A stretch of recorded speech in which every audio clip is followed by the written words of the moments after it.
करत बाड़ी तीज के त्योहार भोले बाबा पिया जी के रही हा सहाय। रखत बाटी व्रत हम तोहार भोले बाबा पिया जी के रही हा सहाय। आचार रहे यही बात भोले बाबा पिया जी के रही हा सहाय। उनका के दिहा शिव जी लंबी उमरिया हमरे सोहाग पर ना लागे नजरिया।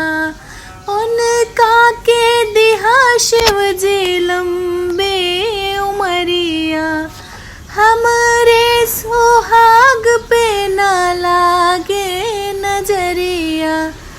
आए नाही कवनो बेपत्ति आए भोले बाबा रख दिहा सिरवा पे हाथ।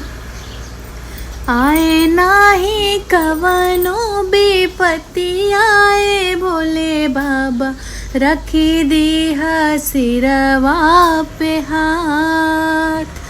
अचल रही मोर सुहाग भोले बाबा पिया जी के रही हा सहाय। रखल बाड़ी व्रत हम तोहार भोले बाबा पिया जी के रही हा सहाय। चंदा के संगे जैसे रहेली चंदनिया वैसे ही सजन संगे रहे सजनिया। चंदा के संगे जैसे रहेली चंदनिया वैसे ही सजन संगे रहे सजनिया। मथवा पे रखी हाथो हाथ भोले बाबा अमर रहिया ही बात।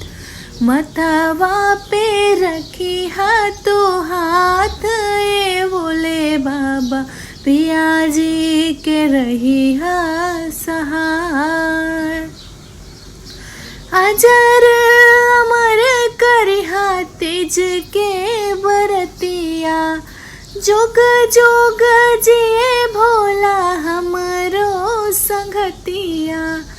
अजर अमर करिहा तेज के बरतिया जोग जोग जिए शिव जी हमरो संगतिया।